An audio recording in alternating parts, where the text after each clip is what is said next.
Bonjour à toutes et à tous, j'espère que vous allez bien, c'est avec plaisir que je vous retrouve aujourd'hui pour cette nouvelle vidéo pour l'étape 10 du Giro 2019 sur Pro Cycling Manager.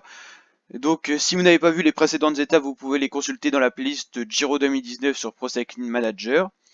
Alors aujourd'hui une étape parfaitement plate de 147 km avec aucune bosse au programme, donc pas de côte répertoriée pour le classement des grimpeurs pour le maillot bleu Azzurro que l'on possède avec Antoine Tolek, avec quand même 17 points d'avance sur le deuxième qui est Francesco Gavazzi dans ce classement. Donc pour l'instant ce maillot-là on l'a, mais dès que les étapes montagnardes vont arriver, ça va être compliqué de le garder parce qu'il va falloir vraiment être présent avec des grimpeurs qui voudront jouer ce maillot, notamment je pense à tous ces grimpeurs qui ont perdu quasiment le général sur les derniers contre-la-montre. Donc sur le dernier de l'étape précédente, surtout on va voir le classement général avec les écarts qui sont tout à fait conséquents. Et en montagne on aura le droit certainement à du spectacle avec des coureurs qui ont perdu beaucoup de temps en général, qui essayeront soit de jouer une victoire d'étape, soit de gratter du temps en général. Donc je pense qu'on aura du boulot avec notre maillot rose, Primoz Roglic, s'il l'est encore à l'abord des étapes de montagne. Alors, on va faire un petit bilan sur les formes du jour. Roglic, maillot rose, ça a l'air d'aller. Tolek, qu'on voit là. Donc là, on va faire notre train habituel pour protéger nos leaders. Également Groenewegen qu'on va bien chouchouter aujourd'hui parce qu'il va nous faire le sprint et on viserait une victoire d'étape avec lui. Donc on va faire un bilan aussi au niveau des victoires d'étape qu'on a depuis le début. Donc là, l'échappée qui est en train de se constituer. On va pas mettre de coureurs à l'intérieur, on va viser tout sur le sprint. Beaucoup de coureurs qui essayent de partir, je pense pas que cette échappée ira au bout quand même. Mais là il y a vraiment beaucoup de coureurs qui se décident à partir. Hein. Je suis pas sûr que le peloton laisse partir tout le monde. On va voir. Du coup Groenewegen, qu'est-ce qu'il fait? Ok. Ouais, non, le peloton va pas laisser partir hein. La UAE déjà pour les sprinters comme Gaviria déjà, UAE, Quickstep pour Viviani. Alors George Bennett, faut pas qu'il se fatigue. Tout le monde est là. Alors, on va faire un train, tout simplement, pour Groenewegen. Alors, qui on pourrait mettre? Tolek, on va plutôt le garder à part. Ok. Lorenz des plus.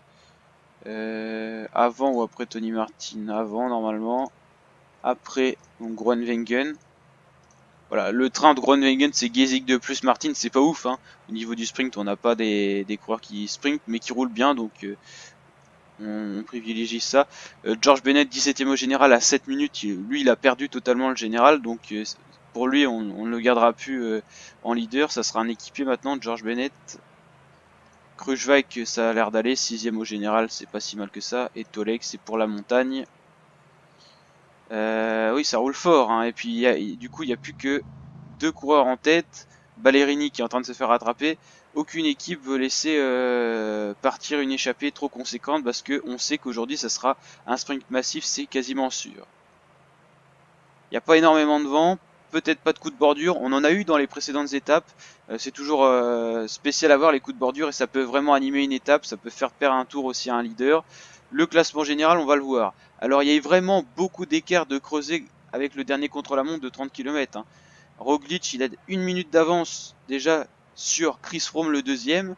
Troisième Richie Porte, donc là tout reste possible. Domenico Pozzovivo, Tom Dumoulin, Kruijswijk qui a fait une belle remontée. Tony Galopin, premier français, mais déjà à 4 minutes 40 alors qu'il est 7ème. Miguel Angel Lopez, Fulslang, Thomas de Gent, Inur Zakarin, Miguel Landa, Fabio Aru. Michael Matthews, c'est un peu le sprinter qui s'interpose dans ce classement, parce qu'il n'est pas mauvais au contre-la-montre. Izagirre, Burman, Bennett, hein, qu'on peut voir qui a perdu beaucoup de temps. Geraint Thomas ou encore Uran, Kreuziger, Bernal pour les leaders, Amador. Là on a moins des leaders, on a quand même Izagirre pour les leaders. Si on regarde un petit peu, David Gaudu pour la FDJ, Woodpulse, Marc Soler, Richard Carapace, tout ça c'est des leaders qui ont perdu du temps. Parce qu'ils sont pas performants sur les contre-la-montre. On n'a pas vu Zakarin d'ailleurs. Si Zakarin ça va, 5-19 ça va encore. Bon, on peut voir qu'il y a vraiment beaucoup d'écart. Alors là si on fait un premier bilan comme ça à chaud, on peut déjà dire que pour la victoire du Giro, on pourrait penser que ça va jouer entre Roglic, Froome, Porte, Pozzovivo, Dumoulin.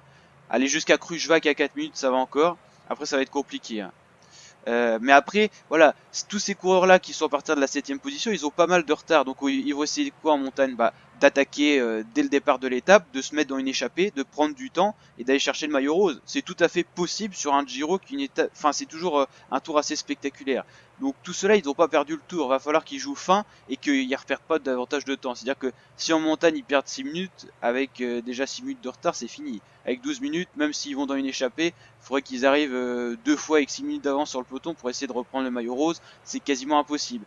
Mais tous ceux qui sont en dessous de 8 minutes, voilà, jusqu'à Egan Bernal, c'est possible. Bon après, bien sûr, Amador à 8-19, c'est encore possible. 8 minutes, avec la montagne, s'ils font des bonnes étapes de montagne et que par exemple ils se mettent dans l'échappée et qu'à chaque fois ils arrivent avec 2 minutes d'avance sur le peloton, ces coureurs-là, ils peuvent encore remonter au général. Il n'y a rien qui est joué. La montagne, c'est justement pour ça que c'est intéressant, c'est que tout peut changer. Alors, on a une échappée quand même de 5 coureurs qui a réussi à se constituer avec Enrico Barbin, l'italien, qui essaye d'organiser cette échappée pour qu'ils prennent de l'avance. Ils sont à 2 minutes d'avance sur le peloton. On a Marco Moser dans cette échappée. Un coureur qui est plutôt baroudeur, qui aime bien les courses vallonnées. Aujourd'hui, ça sera pas vraiment une course vallonnée. Il a une petite pointe de vitesse quand même avec une possible accélération qui peut faire des dégâts. Lars Bach, c'est tout simplement un rouleur. Kono Konalovas, rouleur, précieux dans les trains de sprinter. Barbin, sprinter. Moser, on l'a déjà vu. Et Paul Steinberger, très bon rouleur, peut-être le plus gros rouleur de cette échappée. 3 minutes d'avance pour l'échappée, c'est le peloton qui se relève un petit peu, parce que ça a roulé quand même assez fort depuis le début de l'étape. On est à 100 km de l'arrivée, et dans 11 km, on aura un sprint intermédiaire qui sera peut-être disputé par les 5 hommes de tête. Alors on a l'habitude de voir ces équipes là à l'avant, la Quick Step il roule pour limiter l'écart avec les échappées pour Gaviria pour le sprint, qui est fort hein, Gaviria en ce moment au sprint. UAE c'est non, la Quick Step c'est pour Viviani et UAE c'est pour Gaviria. Voilà, on va y arriver. Ineos c'est pour le général avec Chris Froome. Alors je sais pas vraiment pourquoi il roule. C'est juste pour montrer un petit peu qu'ils sont présents. Mais de toute façon dans l'échappée, le coureur le plus proche il est à 28 minutes. Donc il n'y a pas de danger. Il n'y a aucun danger. Voilà, nous le maillot rose, il est en bonne position. Alors si on fait un bilan sur les autres classements, le meilleur sprinter est également Primoz Roglic pour l'instant parce qu'il a gagné pas mal d'étapes. Froome est bien là aussi. Donc c'est Froome qui doit porter ce maillot. Voilà, c'est le parcours du Giro qui fait ça. Sur un Tour de France, le meilleur sprinter c'est toujours un sprinter. Là c'est pas le cas. Antoine Tolek, meilleur grimpeur, maillot bleu Azzurro. Moins de 25 ans c'est Miguel Angel Lopez, maillot blanc comme au Tour de France. Et meilleure équipe la Jumbo Visma. Et la Ineos, la Astana peuvent encore jouer ce classement. Les autres aussi en montagne, ils pourront remonter tout ça. Tout va encore changer. Hein. C'est pas parce qu'on a déjà des gros écarts au général qu'on va plus rien avoir. Justement, ça peut aussi contribuer au spectacle parce que des coureurs comme Haru, Landa, Zakharine, ils vont attaquer en montagne, c'est sûr. Pour regagner du temps. Et revenir au général. On va aller voir la tête de course qui va peut-être se disputer ce sprint. Non, ça n'a pas l'air. Hein. Non. Il n'y a pas de bataille pour ce sprint qui ne vaut pas grand chose, hein, à part les primes sur les vrais tours. Mais là, sur Pro Cycling, il n'y a pas de réel intérêt pour ces coureurs d'aller chercher des points. Ils sont loin dans ces classements-là. Il n'y a pas de sprinter, donc non. Le peloton qui est quand même juste derrière, hein, sur des routes très très plates comme ça et très très droites, rectiligne, ça ne favorise pas des échappées. Hein. Ils sont toujours en point de mire du peloton. Voici l'arrivée à laquelle on aura affaire tout à l'heure. Il y a un petit virage là sur le final, il faudra bien jouer ça. Oh, on a une crevaison dans le peloton. Et le coureur n'est pas trop aidé pour revenir, c'est un coureur de la CCC, un grimpeur portugais Antunes. Voilà. Bon, il devrait faire la jonction normalement avec le peloton. 85 km de l'arrivée, on va aller voir les différentes vues. Alors ces étapes là, il n'y a pas grand chose à commenter parce que tout simplement c'est du plat, il n'y a pas de grosse animation. On a une échappée en tête qui n'a pas beaucoup d'écart parce que le peloton veut jouer un sprint massif. On sait dans tous les cas qu'on va avoir un sprint massif, donc il n'y a pas grand chose tout simplement à commenter. La vue hélicoptère. Voilà, ça donne ça en accéléré, ça permet d'aller plus vite vers l'arrivée, vers ce qui nous intéresse. Voilà, les échappés qui ont 2 minutes 20 d'avance, c'est ridicule un petit peu pour 5 hommes. Malheureusement, ils auront beaucoup de mal à aller au bout, c'est même impossible. Ah oui, il y a seulement une échappée qui a réussi à aller au bout, c'est lors d'une étape un peu vallonnée, où je sentais justement le sprint difficile, et c'est cette étape là où on a les coups de bordure. Alors c'était vraiment une étape très belle à voir, beaucoup d'animation, c'était une des plus belles étapes, voire la plus belle étape du Giro pour le moment, hein, parce que les étapes de montagne vont également arriver. Là c'est vraiment une étape cadeau pour les sprinters, hein. Là c'est vraiment une étape dessinée pour eux. Voilà, là, la quick step qui roule déjà davantage. On passe sous la barre des 2 minutes à 50 km de l'arrivée. Ça va être très compliqué pour ces coureurs. Peut-être qu'ils vont essayer de rivaliser à un moment, mais là ils perdent vraiment énormément de temps, et alors qu'ils sont déjà loin de l'arrivée. On voit qu'ils commencent à hausser le ton, 45 km/h, le peloton derrière il est à 44 km/h, pour l'instant ça rivalise à peu près. Et là par exemple déjà, ça dépend aussi de l'orientation du vent. Non, il n'y a pas de vent de toute façon, donc là à ce niveau-là, c'est toujours les mêmes équipes de sprinters qui roulent, parce que c'est toujours ces coureurs-là qui gagnent. On va faire un petit bilan sur les étapes qui ont été remportées et par qui à chaque fois. On va recommencer à l'étape 1. L'étape 1, c'était Primoz Roglic sur un contre-la-montre qui s'était imposé devant bien sûr plein de leaders, hein, Thomas, Porte, tout ça. Première victoire pour notre équipe. À Bologne, c'était du sprint, c'était Gaviria le plus rapide, deuxième Viviani. Ce qui explique pourquoi c'est ces équipes de sprinters qui roulent. Les autres ne voulant pas rouler parce qu'ils sentent que leur coureur est moins rapide, donc ils gardent vraiment leur train intact pour faire le train de sprinter et pour possiblement devancer ces coureurs-là. Desmarques avait fait un bon sprint, de Genkol, Groenewegen, on n'avait pas été très loin sur ce sprint-là. Quatrième, étape de montagne, et c'était encore une fois de plus Primoz Roglic qui s'était imposé. Enfin, étape de montagne vallonnée, on va dire, à l'arrivée, il n'y avait pas eu de gros écarts. Cinquième, c'était Elia Viviani au sprint, devant Groenewegen, on avait vraiment failli gagner cette étape. Sixième, c'était Landa et Pozzovivo, donc Landa qui avait gagné l'étape, et deuxième Pozzovivo qui avait pris justement ce maillot rose. Septième étape, c'était Pozzovivo cette fois qui avait gagné. Huitième étape, André Amador, devant Lorenz de Plus, c'était l'échappée qui était allé au bout, première échappée qui était allé au bout dans ce Giro. Neuvième contre la montre, troisième victoire de Primoz Roglic, et donc troisième victoire de notre équipe, la Team Jumbo-Visma. Donc pour l'instant c'est un Giro plutôt réussi. Et la 10e étape, allez, aujourd'hui on essaierait bien d'aller chercher un sprint. Voilà. 1 minute 20, les échappés qui sont quasiment rattrapés à 35 km de l'arrivée. Je pense que au 30e kilomètre on sera passé sous la barre de 1 minute normalement. Voilà, on voit les kilomètres ici en bas à droite de l'écran. Voilà, ça diminue très rapidement. UAE, Quickstep qui collabore, aucune autre équipe. Alors là, vraiment, je pense que si Groenewegen il fait un bon sprint, il faudra vraiment faire attention à Viviani et à Gaviria, qui sont les plus rapides, et Arnaud Desmar aussi, qui se fait discret, mais attention à lui aussi. Il y a vraiment des écarts considérables déjà dans tous les coureurs, alors qu'on n'a pas eu de vraies étapes de montagne jusqu'à maintenant. Les échappés qui résistent encore un peu. Ils ont encore 1 minute d'avance, mais bon, à 30 km pardon, de l'arrivée, c'est quasiment ridicule comme écart. Ça ne permettra pas à ces hommes d'aller espérer une victoire d'étape. Mais en tout cas, ils résistent pour le moment, malgré que les FDJ commencent à remonter, les CCC aussi. Ils veulent se rapprocher des échappés pour aller vers un sprint. Et ça attaque du coup de vent, il y a une mésentente. Donc là, ils vont un peu à leur perte, les coureurs. Et toujours 1 minute d'avance, et un peloton qui n'arrive pas pour l'instant à revenir. Ça va pas tarder, hein, mais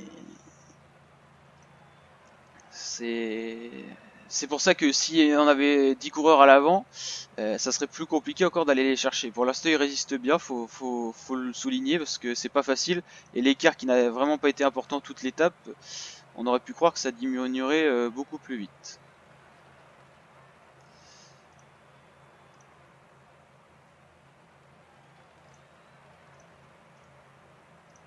Bon, maintenant, il va falloir se replacer pour le sprint. C'est parti, on va rouler avec Tolek. 1 minute, ça y est, d'avance pour les échapper à 20 km de l'arrivée. Bon, là, c'est quasiment foutu. Nous, on va se replacer tout simplement à l'avant. nos leaders avec pour déjà éviter les chutes et puis pour Groenewegen qui soit bien préparé pour le sprint, qui soit bien devant. Riquetze là qui roule fort, très fort. Allez, on va rouler un peu maintenant. C'est juste pour se replacer. Nous, on s'en fiche un petit peu qu'il y ait des échappées.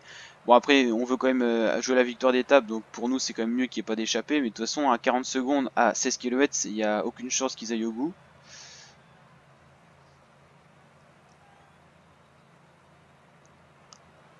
On roule à 47 km/h et eux à 44. Voilà, ce qui montre que c'est pour ça qu'ils perdent de l'avance. 40 secondes, ça diminue très vite maintenant.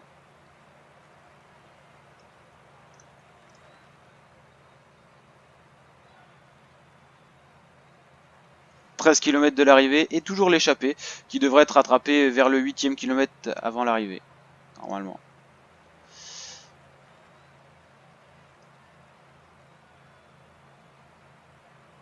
Et ils vont se faire totalement avaler par le peloton et c'est assez impressionnant. On mettra peut-être la vue d'hélicoptère pour voir ça, c'est toujours assez impressionnant. Hein. Quand les échappés se font rattraper, il y a tellement une différence de vitesse et d'aérodynamisme entre un groupe, le peloton et les échappés. Vous allez voir que ça va être impressionnant. Et ils sont toujours présents, hein, ils résistent, même si c'est compliqué. Voilà, Tolek qui s'est écarté, qui va certainement... Voilà, il y a une petite cassure là. Il y a une petite cassure. Attention, ça peut... Il y a peut-être des leaders dans cette cassure, et vu que ça roule fort devant et qu'on a les équipes des meilleurs rouleurs, ça va peut-être être compliqué à reboucher le trou, hein, même s'il y a quand même 119 coureurs.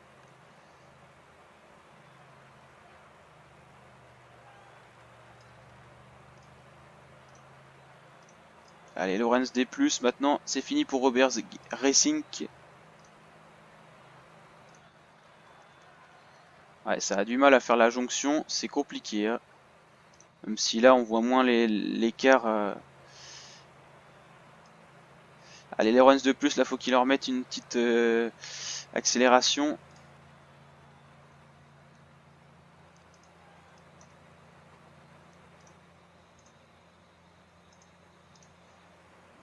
Allez, c'est bon. Je suis dans la roue de Viviani. Aïe, aïe, aïe, aïe, aïe, ça va être compliqué encore. C'est Gaviria encore qui s'impose. On n'est pas le plus rapide. On n'est pas le plus rapide. On fait troisième. Ça sera compliqué d'aller chercher un sprint. Groenewegen, je le sens pas vraiment. Hein. On a du mal à l'emmener chercher une étape. Hein. C'est compliqué. C'est Gaviria encore une fois et toujours Gaviria, Viviani, Groenewegen. Et Maclay qui a fait un bon sprint par contre. Mais là, bah, on s'est encore un peu loupé. Mais on n'avait pas la pointe de vitesse, l'accélération pour aller chercher cette étape. C'est dommage. Donc ça va être bon pour Gaviria pour le maillot normalement du sprinter. Ah, oui, c'est Gaviria, c'est bon. Le général, bon, il n'a pas changé. Classement de la montagne non plus. Voilà, ça bouge pas. On se retrouvera pour une autre étape de sprint, pour la 11e étape qui est totalement plate, c'est exactement la même. On essaiera peut-être d'aller chercher une victoire au sprint avec Groenewegen, mais ça paraît compliqué. On fait toujours à peu près un top 3 quand Groenewegen n'est pas en trop mauvaise forme, mais on n'arrive pas à aller chercher cette première place, qu'on n'a pas non plus le train qu'il faut pour aller chercher une étape. Donc je vous dis à très bientôt pour de nouvelles vidéos. Ciao!